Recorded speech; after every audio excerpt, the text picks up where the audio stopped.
Bonjour à vous, amis que j'aime. C'est toujours un vrai bonheur de vous retrouver. Et aujourd'hui, vous allez voir, nous avons un très bel évangile. Évangile de Jésus-Christ selon saint Matthieu. En ce temps-là, comme Jésus parlait encore aux foules, voici que sa mère et ses frères se tenaient au dehors, cherchant à lui parler. Quelqu'un lui dit « Ta mère et tes frères sont là, dehors, qui cherchent à te parler. » Jésus lui répondit « Qui est ma mère et qui sont mes frères ?» Puis, étendant la main vers ses disciples, il dit « Voici ma mère et mes frères, car celui qui fait la volonté de mon Père qui est aux cieux, celui-là est pour moi un frère, une sœur, une mère. » Aujourd'hui, chers amis, nous avons la joie de célébrer la présentation de la Vierge Marie au Temple. C'est une fête merveilleuse qui nous échappe quelque peu puisque l'Évangile ne rapporte pas ce fait, pourtant historique. C'est la tradition ininterrompue de l'Église qui nous invite à croire que la petite Sainte Vierge s'est rendue au Temple pour y vivre son adolescence en réponse à un appel secret. Et je l'imagine gravissant les marches du Temple de Jérusalem, bien décidée, le cœur heureux, sa petite main dans la main de ses parents, Anne et Joachim, tout éberlué, mais infiniment respectueux du choix de leur enfant. Marie aurait donc passé plusieurs années dans le Temple, avant de revenir ensuite dans la maison paternelle. Rien d'étonnant alors à ce qu'un ange vienne la visiter. Sacré Gabriel, qui lui annonce qu'elle a été choisie depuis toute éternité pour devenir la mère du Sauveur. Et c'est là tout le mystère de la fête de ce jour. Marie a été appelée par Dieu notre Père pour devenir la mère du Christ et lui communiquer ainsi des gènes extraordinaires. Ici, je crois que ce n'est pas la peine que j'insiste.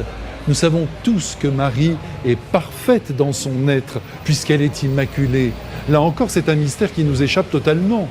Toutefois, nous croyons qu'elle a été sanctifiée dès le premier instant de sa vie, alors qu'elle n'était qu'un embryon dans le ventre de sa mère. Elle a donc été submergée par la grâce, autant dire par la présence de Dieu dès le premier instant de sa conception.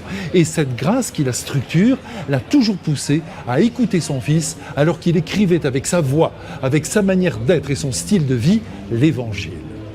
Je suppose aussi que pendant les 30 années de vie commune à Nazareth, Marie a été sous le charme de son Fils. Elle n'a rien perdu des mots qu'il a prononcés, des gestes qu'il a posés. Et de son côté, Jésus, on ne peut en douter, a admiré sa mère. Il l'a même vénérée en la considérant comme sa première enfant, comme son premier disciple. C'est dire qu'elle est sans doute la personne au monde qui a le mieux compris les intentions du Christ et qui a le mieux suivi ce que la parole de Dieu attend de tout homme. En regardant Marie, en l'aimant, en la vénérant, nous comprenons ce que nous devons devenir nous-mêmes, des êtres lumineux, pétris par la parole de Dieu. Regardez, aujourd'hui, le Christ est en train de prêcher devant une foule attentive, quand soudain, un homme se lève, se permet de l'interrompre et lui lance « Ta mère et tes frères sont là dehors, qui veulent te voir ?» Jésus, en bon orateur, saisit au vol cette intervention et en profite pour nous révéler que vous et moi, nous sommes ses frères, nous sommes ses sœurs, nous sommes sa mère, nous appartenons à sa famille si nous faisons, comme Marie sa mère, la volonté du Père qui est aux cieux. Et n'allez pas me dire ici qu'il est difficile de connaître cette volonté. Faire la volonté de Dieu, c'est d'abord se considérer comme des êtres créés par son amour. La vie nous a été donnée comme un véritable cadeau. Soyons donc reconnaissants et ne croyons pas à notre autonomie radicale. Nous dépendons de Dieu.